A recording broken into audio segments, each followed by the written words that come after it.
नमस्कार दोस्तों, स्वागत है आपका एक और नया वीडियो में। दोस्तों, हमने ध्यान लगाने के बारे में बहुत सारी बातें सुनी हैं, काफी सारी कहानियां सुनी हैं, लेकिन उसके बाद भी हम ध्यान नहीं लगा पाते। हम किसी का में मन नहीं लगा पाते। ऐसा क्यों होता है और ऐसी कौन सी वजह है जिस कारण हम जब भी कोई काम करते हैं हमारा मन भटकने लगता है, हमारे मन में तरह तरह के विचार चलने लगते हैं और हम उस काम पर ध्यान ही नहीं लगा पाते। अगर आप भी इस समस्या से जूझ रहे हैं तो आज की यह कहानी आपके लिए बहुत ही महत्वपूर्ण होने वाली है। तो चलिए शुरुआत करते हैं आज की हमारी कहानी की। दोस्तों, एक समय की बात है, एक नगर में एक प्रसिद्ध गुरुवर रहा करते थे। वो बहुत ही ज्ञानी और विद्वान थे। लोग से लोग अपनी समस्या के समाधान के लिए दूर दूर से आया करते थे और उनके आश्रम में कई शिष्य उनके साथ रहा करते थे। एक दिन वो अपने आश्रम में घूम रहे थे, तभी उन्होंने देखा उनका एक शिष्य संस्कृत के कुछ शब्द एक पन्ने से दूसरे पन्ने पर उतारने की कोशिश कर रहा था, लेकिन बार बार गलती होने के कारण उसे वह काम फिर से करना पड़ रहा था। कई बार प्रयास करने के बाद वह थक गया और हार मान ली। तभी उस शिष्य की नजर उन गुरुवर पर पड़ी। उसने गुरु को प्रणाम किया और अपनी समस्या उन्हें बताते हुए वह उनसे कहता है कि हे गुरुवर, मैं कई घंटे से इन शब्दों को नए पन्ने पर उतारने की कोशिश कर रहा हूं, लेकिन पता नहीं क्यों मुझसे बार बार गलती हो रही है। न जाने क्यों बार बार मेरा मन भटक जा रहा है। मैं बार बार अपने मन को साधने की कोशिश कर रहा हूं, लेकिन फिर भी बार बार मुझसे गलती हो रही है और बार बार मुझे यह काम एक नए सिरे से शुरू करना पड़ रहा है। आखिर ऐसा क्यों हो रहा है? इसका जवाब देते हुए गुरुवर कहते हैं, बेटा, ऐसा केवल ध्यान की कमी के कारण होता है, क्योंकि एक साधारण इंसान अपने मस्तिष्क की 99% ऊर्जा को यूं ही खर्च कर देता है। इसी कारण उनका मन किसी कार्य में नहीं लग पाता और यही वजह उनसे बार बार गलतियां होती रहती है और वह चाहकर भी उन गलतियों को सुधार नहीं पाते। वहीं पर एक सता हुआ मन इन कार्य को बड़ी सहजता से कर लेता है और इसके पीछे भी कई कारण हैं।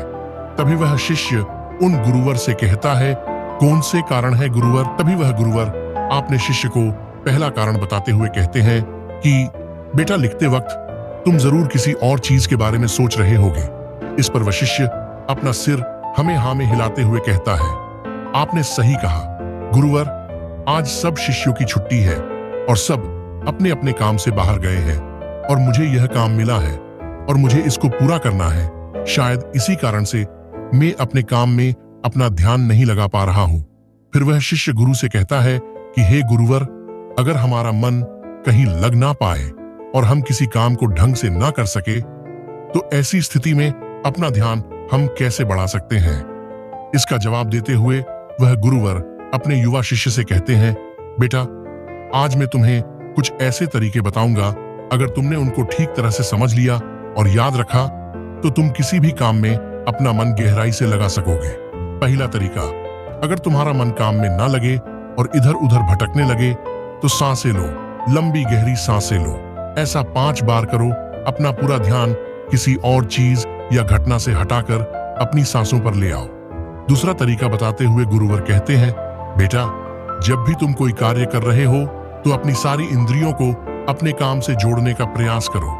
जैसे कि अभी तुम लिखने का प्रयास कर रहे थे, जब तुम लिखने के लिए कलम को हाथ में पकड़ते हो तो उंगलियों के बीच उस कलम के स्पर्श को महसूस करो। अपनी आंखों से शब्दों को बनते हुए देखो।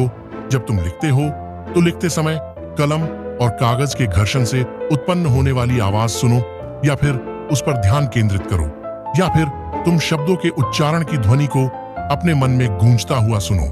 अब अपने नाक से उस स्याही की गंध को महसूस करो।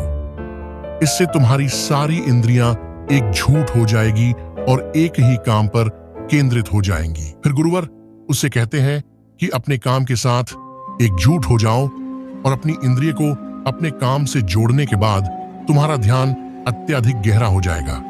इसका अर्थ यह है कि तुम काम के साथ एक हो गए हो, या में तुम अपने काम में पूरी तरह से हो गए हो। और जब इस तरह से तुम कोई भी काम करोगे तो तुमसे कभी भी कोई भी गलती नहीं होगी। लेकिन मेरी एक और बात याद रखना, अगर बीच बीच में तुम्हारा मन भटकने लगे, तुम्हारे मन में तरह तरह की विचार उठने लगे और तुम्हारा मन इधर उधर भागने लगे, तो डरना मत। तुम दोबारा से निश्चय करना और दोबारा से ध्यान लगाने का प्रयास करना। देखते ही देखते तुम इस अभ्यास में निपुण हो जाओगे और तुम्हारा ध्यान अधिक गहरा होता चला जाएगा।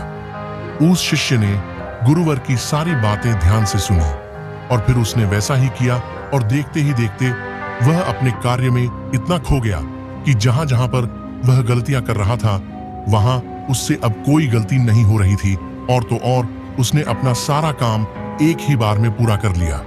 ऐसा इसीलिए हो पाया क्योंकि हमारा पूरा ध्यान हमारी इंद्रिय में बटा होता है और हमारा ध्यान इंद्रिय से हटाकर अपने काम में लगाना जरूरी होता है।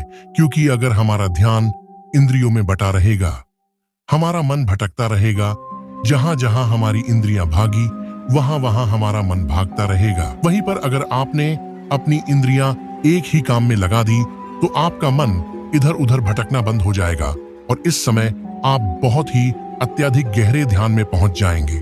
किंतु साधारण मन इसे ज्यादा देर तक नहीं साध पाएगा। लेकिन बार बार इस तरह से अभ्यास करने से मन ध्यान को साधना सीख जाएगा और आपका ध्यान अत्यधिक गहरा हो जाएगा और आपको उस कार्य में रुचि भी आने लगेंगी और आप उस कार्य में पूरी तरह खो जाते हैं तो आपको समय का पता भी नहीं लगता है और आपका कार्य पूरी तरह से और सफलतापूर्वक हो जाता है। वह गुरु अपने शिष्य को यह सारी बातें बताकर ध्यान में लीन हो गए। लेकिन तभी वहां पर एक युवक आया और उस युवक ने उन गुरुवर को प्रणाम किया। तब उन गुरुवर ने अपनी आंखें खोली। तब वह युवक उनसे कहता, हे गुरुवर, मैं आपके पास बहुत दूर से आया हूं। मैंने आपके बारे में तरह तरह की बातें सुनी है। मैंने सुना है कि आप सभी की किसी भी तरह की समस्याओं का समाधान करते हैं। मेरी भी एक समस्या है, कृपया करके मेरा मार्गदर्शन करें। उस पर वह गुरु युवक से कहते हैं, बोलो, तुम्हारी क्या समस्या है? वह युवक अपनी समस्या बताते हुए कहता है, हे गुरुवर, मैं बहुत लंबे समय से तैयारी कर रहा हूं। मैंने कई तरह की सरकारी परीक्षाएं भी दी हैं, लेकिन मैं किसी में भी उत्तीर्ण नहीं हो पाया।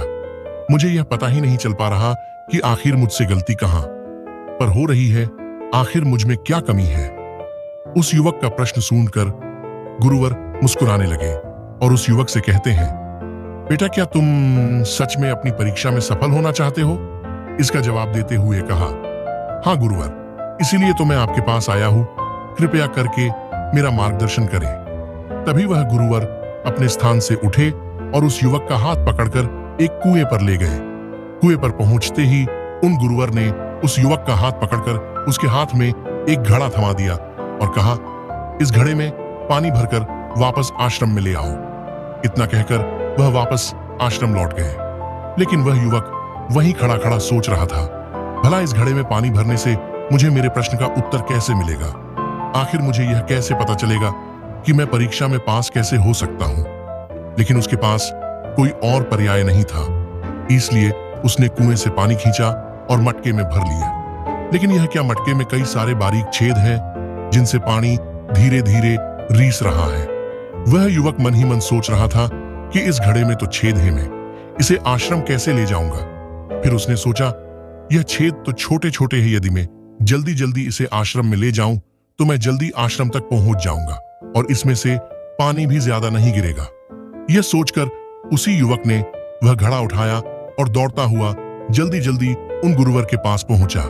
लेकिन जब तक वह आश्रम में पहुंचता, वह पूरी तरह से भीग चुका था और मटके में पानी नाम मात्र के लिए बचा था। इसे देखकर वह गुरुवर मुस्कुराते हैं और कहते हैं, मन का भटकाव एक बहुत बड़ी बीमारी है और तुम्हारे साथ भी यही हो रहा है। तुम्हारे मन में विभिन्न प्रकार के विचार हैं, अर्थात तुम एक समय में कई सारी चीजों के बारे में सोच रहे हो, जिस कारण तुम्हारी मानसिक ऊर्जा लगातार व्यर्थ हो रही है। इसीलिए मेहनत करते हुए भी तुम कोई परिणाम प्राप्त नहीं कर पा रहे हो। जैसे कि उस मटके में कई सारे छोटे छोटे छेद थे और तुमने सोचा अगर तुम जल्दी जल्दी उसे लेकर आश्रम पहुंच जाते हो तो तुम्हारा लक्ष्य पूरा हो जाएगा। लेकिन तुमने देखा उस मटके से धीरे धीरे पानी गिर रहा था और जब तुम आश्रम पहुंचे तो उसमें नाम मात्र के लिए पानी बचा था। इसीलिए अपने मन को भटकने से रोको, क्योंकि ध्यान बिना कोई भी कार्य पूरा नहीं किया जा सकता है। इस पर कुछ लोग जरूर कहेंगे कि कुछ काम सिर्फ शारीरिक शक्ति से किए जा सकते हैं, लेकिन याद रखें कि शरीर भी केवल मन के आदेश पर ही चलता है, इसीलिए सभी कार्य केवल मानसिक शक्ति से ही संभव हो सकते हैं। यदि कोई लकड़हारा लकड़ी काटते वक्त ध्यान से काम ना करे तो वो एक जगह पर कुल्हाड़ी नहीं मार सकता और हो सकता है वह खुद को चोट भी पहुंचा ले। इसीलिए जानकारी और किसी भी कार्य का मूल तत्व है ध्यान। यदि तुम अपने जीवन में कुछ बड़ा हासिल करना चाहते हो और परीक्षा में सफल होना चाहते हो तो तुम्हें एक जगह पर ध्यान लगाना तो सीखना ही पड़ेगा, क्योंकि तुम जैसी आदत डालोगे वैसा ही तुम्हारा मन बनता चला जाएगा। इसीलिए जब भी तुम छोटे से छोटा कार्य भी करो तो उसे पूरा मन लगाकर करो। ऐसा करने से हमारे मन का स्वभाव बदलने लगता है और हम किसी भी कार्य में अपना मन लगाने लगते हैं। और यदि एक बार तुमने इसमें निपुणता हासिल कर ली तो तुम्हें सफलता अवश्य मिलेगी। तभी वह युवक उन गुरुवर्य कहता है, गुरुवर में जब भी पढ़ने बैठता हूँ तो मेरे मन में तरह तरह के विचार आने लगते हैं और मैं मन के उन विचारों में बटा चला जाता हूँ और चाहकर भी मैं अपने मन को रोक नहीं पाता हूँ। ऐसे में मैं उन मन के विचारों को कैसे छोड़ सकता हूँ। इस पर वह गुरुवर मुस्कुराते हुए उस युवक के हाथ में एक ग्लास थमा देते हैं और उस ग्लास में लबालब पानी भर देते हैं और कहते हैं, ये ग्लास जो तुम्हारे हाथ में है, इस ग्लास से एक भी बूंद पानी नीचे नहीं गिरना चाहिए, इसे पकड़ कर रखो। इस पर वह युवक कहता है, लेकिन कब तक? इसका जवाब देते हुए गुरुवर कहते हैं, जब तक मैं तुम्हें यह ग्लास नीचे रखने के लिए ना कहूं तब तक। उस युवक ने उन गुरुवर की बात मान ली और तत्परता से वह ग्लास हाथ में लेकर खड़ा हो गया। आखिर में उसे भी तो अपनी योग्यता उन गुरुवर को साबित करनी थी। शुरू में सब कुछ ठीक चल रहा था, लेकिन कुछ भी देर बाद उसके मन में तरह तरह क्या विचार उठने लगे और वह सोचने लगा, ये सब करने से क्या होगा? मैं चाहे कितनी भी कोशिश कर लूं, लेकिन मेरा मन मेरे बस में नहीं आने वाला। मैं उस पर नियंत्रण नहीं साध सकता, मैं नहीं बदल सकता। यह सोचकर वह लड़का मन ही मन असहज होने लगा। वह लगातार कोशिश करता रहा, लेकिन अब उसके शरीर के हिलने से पानी बार बार ग्लास से गिरने लगा था और जमीन पर फैल रहा था। यह देख वह गुरुवर उससे कहते हैं, बेटा, जब तक तुम्हारा मन शांत था तब तक पानी की एक भी बूंद ग्लास से नीचे नहीं गिरी, लेकिन जैसे ही तुम्हारे मन में तरह तरह के विचार उठने लगे, तुम्हारा शरीर भी वैसी ही प्रतिक्रिया देने लगा और तुम्हारे शरीर की प्रतिक्रिया देने के कारण ग्लास से पानी नीचे गिरने लगा और जमीन पर फैलने लगा। आगे वह गुरुवर उस युवक को समझाते हुए कहते हैं, बेटा, जैसे गर्म लोहे पर हथौड़ी की चोट पड़ती है वह नया आकार ले लेता है, ठीक उसी तरह एक विचार छोटे हथौड़े की तरह होता है, जिसकी चोट से इंसान का शरीर, मन, व्यक्तित्व आकार लेने लगता है। अर्थात तुम्हारा मन इस ग्लास में पानी की तरह है और यह बहुत आसानी से भटक जाता है, विचलित हो जाता है। यदि तुम चाहते हो कि ग्लास में भरा हुआ यह पानी शांत रहे तो इसके लिए तुम्हें अपने मन को शांत रखना होगा। इसके बाद वह गुरुवर उस युवक से कहते हैं, इस ग्लास को फिर से एक बार पकड़ो और अपना सारा ध्यान अपनी सांसों पर ले आओ। अपनी सांस को पेट से आता जाता सीने में महसूस करो। हाथ में जो असहजता हो रही है उसे जाने दो। मन में जो विचार आ रहे हैं उन्हें जाने दो। खुद को यह याद दिलाओ कि तुम मन नहीं हो बल्कि मन को देख रहे हो। तुम सांस भी नहीं हो बल्कि सांस को देख रहे हो।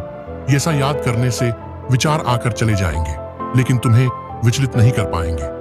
थोड़ी देर तक वह लड़का वैसे ही अभ्यास करता रहा और अब तक पानी की एक भी बूंद नीचे नहीं गिरी। यह देखकर वह गुरुवर लड़के से कहते हैं, बेटा, बस यही अभ्यास अपने काम और पढ़ाई में करना, इससे मन धीरे धीरे शांत हो जाएगा और कोई भी बड़ी चीज हासिल करना मन के लिए स्वाभाविक हो जाएगा। इस प्रकार तुम किसी भी बड़े से बड़ा लक्ष्य भी हासिल कर सकते हो। यदि तुम किसी परीक्षा में सफल होना चाहते हो तो यह भी तुम्हारे लिए आसान हो जाएगा। और इतना कहकर वह गुरुवर शांत हो गए और वह युवक भी ये समझ चुका था कि आखिर इतनी सारी परीक्षाएं देने के बाद भी वह सफल क्यों नहीं हो पा रहा था। उसने उन गुरुवर को प्रणाम किया और वापस अपने घर लौट आया। दोस्तों, इस कहानी से हमने कई महत्वपूर्ण बातें सीखी हैं। चली है उन्हें एक एक करके जानते हैं। सबसे पहले अपनी पांचों इंद्रियों को एक काम पर ले आओ और गहरी सांसें लो और सांसें छोड़ो। अपना पूरा ध्यान सांसों पर लगाओ और बाकी सारी चीजें छोड़ दो।